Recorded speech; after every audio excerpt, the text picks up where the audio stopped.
नमस्कार सभी को और वेलकम।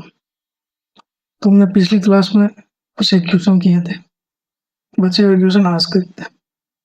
तो अपने पास जो पहला क्वेश्चन है ये लिखा है कि जब द डॉग, कौन सा कुत्ता आई हैव बोर्ड जो मैंने खरीदा है वो लुक्स लगता है मोर ज्यादा, मोर फेरोशियस, फेरोशियस का मतलब बहुत ज्यादा डरावना भयानक, देन यू है।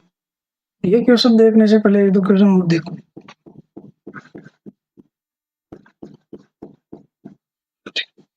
यहाँ लिखा है मैंने कि द कलर, क्या चीज, कलर किसका, मेरी कार ज्यादा बेटर है किससे, देन योर्स। तो यहाँ कंपैरिजन हो रहा है। मैंने एक चीज बताई कि देन के साथ में जो कंपैरिजन होगा दोनों सेम चीज का कंपैरिजन होगा। अगर कलर है, कलर का कलर के साथ करना है, ठीक है। कार है तो कार का कार के साथ करना है। यहाँ देखो कंपैरिजन किसका हो रहा है, देन के साथ। यहाँ हो रहा है कलर ऑफ माई कार का योर्स। योर्स को मैंने बताया था कि हम ऐसे लिख सकते हैं योर कार। तो यहाँ हम योर कार का कंपैरिजन कलर के साथ कर रहे हैं, लेकिन कंपैरिजन होगा सेम चीज का। तो यहाँ या तो ये गलत है, या तो लिखो the colour of your car, तब ये सेंटेंस सही होगा। तब ये हो जाएगा इसकी कार का मेरी कार के कलर से कंपैरिजन, तब ये सेंटेंस सही होगा। या इसको ऐसे कर दूं कि द कलर पहले से आया हुआ है तो इसके जगह एक प्रोनाउन हो जाएगा दैट ऑफ योर्स। तो ये सेंटेंस होगा सही ऐसे। हमेशा कंपैरिजन सेम चीज के बीच में करना है। वैसे यहाँ देखो द एयर, हवा किसकी, दिल्ली की, ज्यादा पोल्यूटेड है किससे, मुंबई से। मुंबई से ज्यादा पोल्यूटेड है, मुंबई की हवा से पोल्यूटेड है। क्योंकि इस सेंटेंस में जो कंपैरिजन हो रहा है दिल्ली की हवा का मुंबई के साथ हो रहा है, तो मुंबई के साथ नहीं करके दैट ऑफ मुंबई, ये करने से ये हो जाएगा दैट आ गया द एयर के लिए और मुंबई की हवा के लिए। तो इसकी जगह इसका मतलब हो जाएगा द एयर ऑफ मुंबई, ठीक है। यहाँ हो जाएगा the air of Delhi, the air of Mumbai, और एयर का एयर के साथ कंपैरिजन हो जाएगा। एक किसी क्वेश्चन और देखो, करंस कार, करंस का मतलब हो गया कार और करण। ज्यादा कॉस्टली है किससे, राधिका से या राधिका की कार से। तो कार और राधिका करना है प्रयोग। तो दोनों को सेम केस में लिखना है, करंस कर देंगे हम राधिका।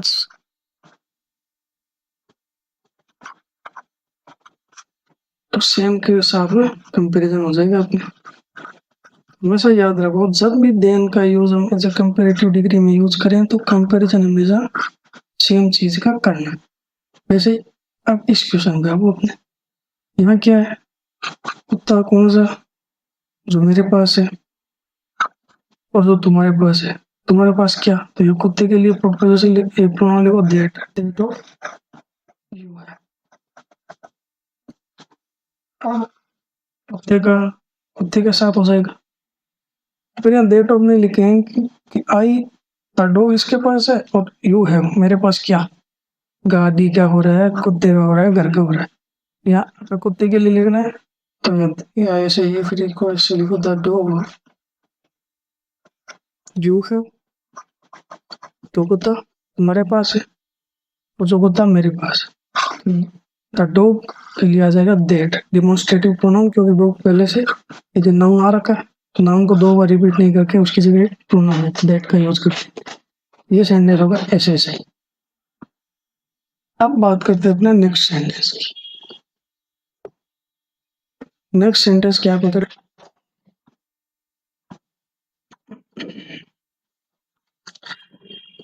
ये भी सेंटेंस देखो, ये भी देन कंपैरिजन का है। इससे पहले एक चीज देखो, मैंने लिखा you R sweater better than me. क्या सेंटेंस सही है? यू का मी के साथ कंपैरिजन हो सकता है। क्यों? क्योंकि यू तो एज ए सब्जेक्ट, मी है ऑब्जेक्ट। मैंने क्या बताया था? हमेशा सब्जेक्ट का सब्जेक्ट के साथ, ऑब्जेक्ट का ऑब्जेक्ट के साथ, लिविंग थिंग का लिविंग थिंग के साथ, नॉन लिविंग थिंग का नॉन लिविंग थिंग, हमेशा कंपैरिजन सेम डिग्री का होगा। तो यहाँ मी क्या है? ऑब्जेक्ट, इसके जगह हम सब्जेक्टिव के आई लिखेंगे और फिर ये सेंटेंस हो जाएगा you are better than I. तो हमेशा कंपेरिजन सेम चीज का।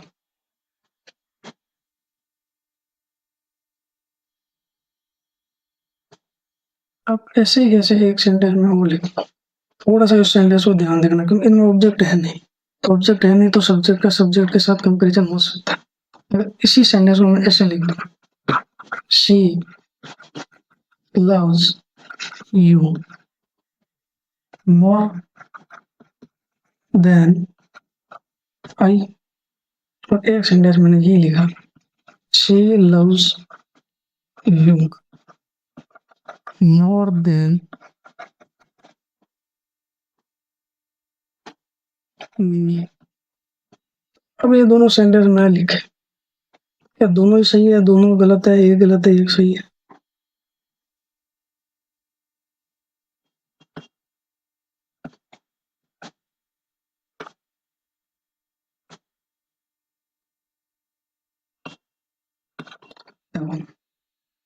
सब्जेक्ट ये भी मैन वर्ब, सी लव करती है इससे, यू से ऑब्जेक्ट, और सी लव करती है,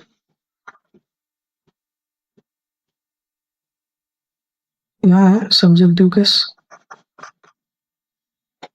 2 मिनट को याद है, पहले ये देखो, जब सी हो गया सब्जेक्ट, सी लव करती है मैन वर्ब किससे? सी यू से भी करती है और मी से भी करती है। तो यहाँ पर हो गया एक ऑब्जेक्ट है, ये ऑब्जेक्ट है, ऑब्जेक्ट नंबर 1, ऑब्जेक्ट नंबर 2। इसका मतलब क्या है कि जब सेंटेंस मैंने ये लिखा है तो इस ऑब्जेक्ट का इस ऑब्जेक्ट के साथ कंपैरिजन हो रहा है। तो ये कह रहा है कि सी लव करती है यू से और मी से, और तुमसे ज्यादा करती है। जैसे ये हो गई सी, ये हो गया यू, ये हो गया मी।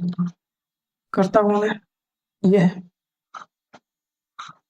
लव करने वाली कौन है? सी। इससे भी करती है, इससे भी करती है, इससे थोड़ा यू को ज्यादा करती है।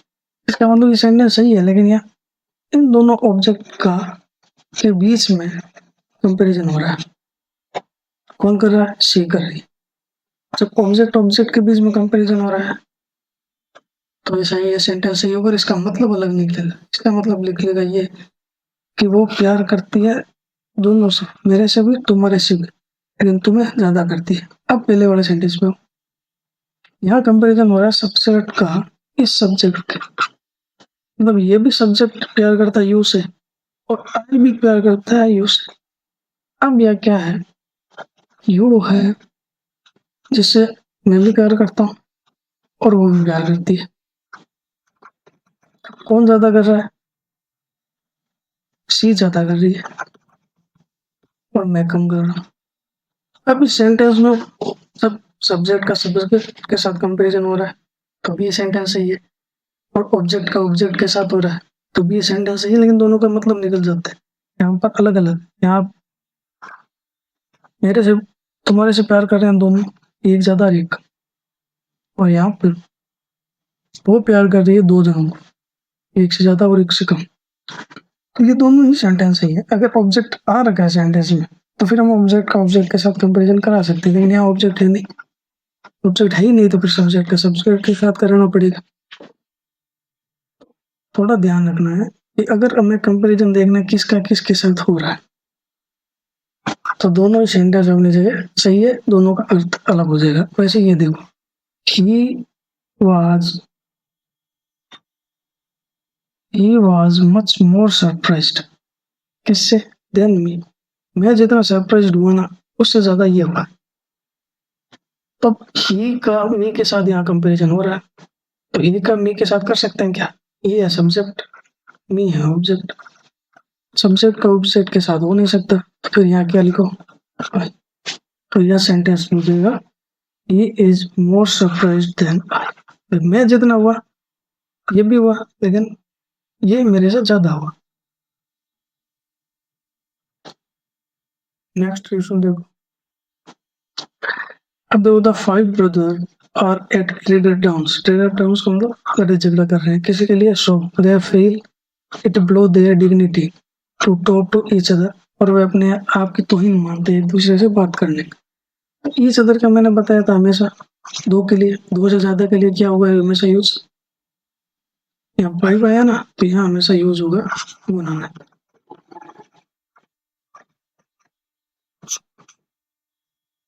क्वेश्चन नंबर अपने यहाँ देखो, 1 हो गया सब्जेक्ट। इस 1 के लिए ये प्रोनाउन ही जाएगा। 1 के लिए ही जा सकता है क्या? नहीं आ सकता। 1 के लिए वंस वर्ड होगा। प्रोनाउन हमेशा एज ही के लिए आता है। 1 के लिए हमेशा प्रोनाउन का खुद का केस मीन्स। यहाँ देखो, if someone has finished the work he may go. अगर किसी ने अपना काम खत्म कर लिया तो वो जा सकता है। अब समवन नाउन है, सॉरी प्रोनाउन है। समवन के लिए प्रोनाउन आया ही। समवन इज ए मैन या वुमेन होगा लिविंग थिंग। लिविंग थिंग के लिए आएगा। जब जेंडर न्यूट्रल है, पता नहीं कौन सा है, तो हम यहाँ यूज करेंगे ही। और ये सेंटेंस है मोयर। नेक्स्ट क्वेश्चन देखो, द क्रिमिनल। कौन सा क्रिमिनल? Which was send. जो ये क्रिमिनल के लिए आया है। क्रिमिनल क्रिमिनल जो क्रिमिनल है उसके बारे में बता रहा है कि वो सेंड था, बंधा हुआ था। और जो क्रिमिनल है वो ग्रम्बल्ड। ये होगी मेन वर्ब क्रिमिनल के लिए। किस पे? At the police inspector. ये होगा इसका ऑब्जेक्ट। कौन सा पुलिस इंस्पेक्टर? ये होगा relative pronoun who was to taking him to jail, जो उसको जेल लेके जा रहा था। तो ये हो गया इसका मेन वर्ब। ये इसकी मेन वर्ब हो गई। ठीक है, ये इस क्रिमिनल की मेन वर्ब हो गई। और जो विच वाज सेंड है, जो क्रिमिनल के लिए आया है, एडवर्ब की तरह काम कर रहा है, क्रिमिनल के बारे में बता रहा है। तो हमें पता है कि विच एज ए रिलेटिव प्रोनाउन जानवरों के लिए यूज होता है। क्रिमिनल जानवर है नहीं, तो इसकी जगह हम यहाँ लिखेंगे डेट भी लगा सकते हैं, क्योंकि यहाँ क्रिमिनल को स्पेसिफाई कर रखा है द से। वो भी सही है और डेट भी सही। तो यहाँ एरर हो जाएगी यहाँ। Question number next.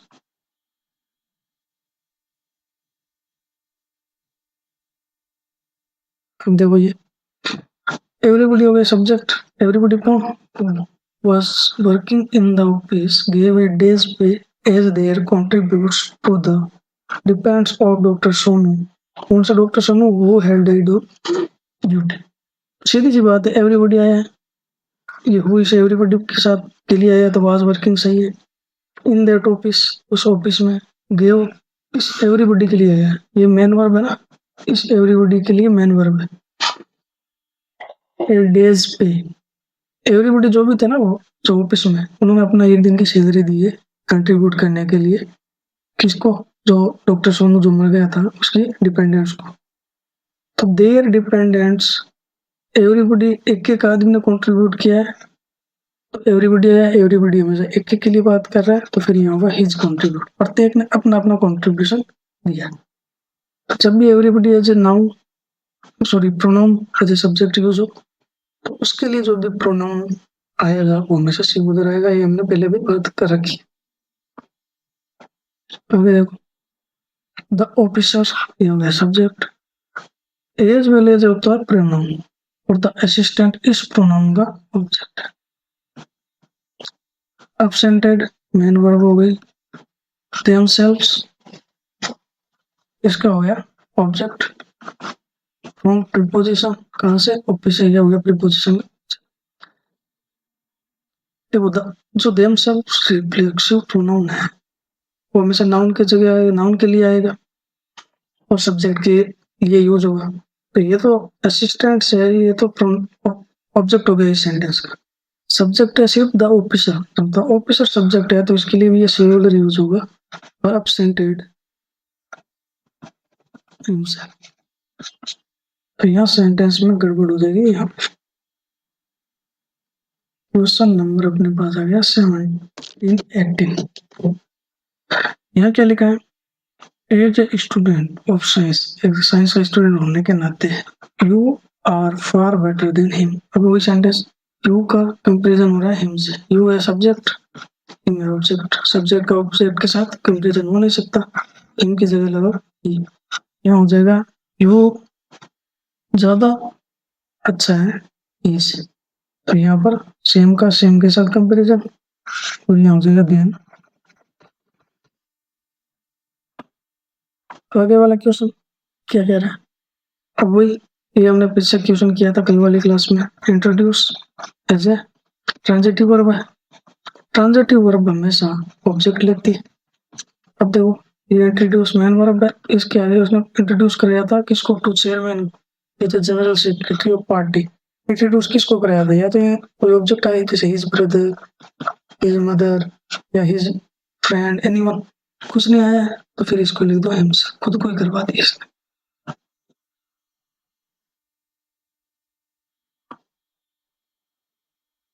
Next, the players, कौन से player whom we have selected for our team are young and ambitious। अब देखो ये हो गया सब्जेक्ट एक, द प्लेयर whom हो गया क्रिएटिव प्रोनाउन, टाइप ऑब्जेक्ट, ये हो गया सब्जेक्ट, हैव सेलेक्टेड हुई, ये सब्जेक्ट है, ये सब्जेक्ट तो ये बी हैव सेलेक्टेड, और हो गया प्रीपोजिशन किसके लिए, आवर टीम, ये प्रीपोजिशन का हो गया। आर हो गया मेन वर्ब, और यंग और ये हो गया इस मेन वर्ब का। तो ए पर बी आ रखी है, इस वर्ब का तो सब्जेक्ट ये है।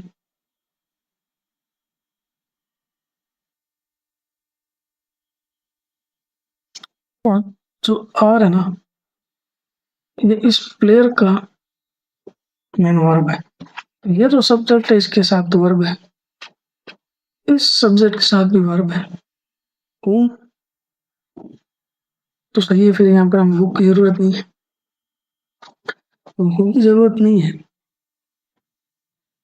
तो बाकी अपने आप में सही है। और हूँ इस सेलेक्टेड हूँ, इस सेलेक्ट का ऑब्जेक्ट बन जाएगा अपने आप। तो जब दोनों सब्जेक्ट और अपनी वर्ब मिल रखी है तो whom as a relative pronoun object किसका, सेलेक्टेड का, तो ये सेंटेंस अपने आप में। ऐसा एक क्वेश्चन देखो नेक्स्ट, ऐसा क्वेश्चन, अब इसको वापस तोड़ो, द गेस्ट, ये हुए subject S1, whom object, we are talking about, we हो गया subject S2, were talking about, verb two, about हो गया प्रीपोजिशन, ये हो गई एक और वर्ब, वी अपने कम ये वर्ब हो गई, और आर माय ब्रदर एक और ग्रुप। तो यहाँ देखो क्या हो जाएगा,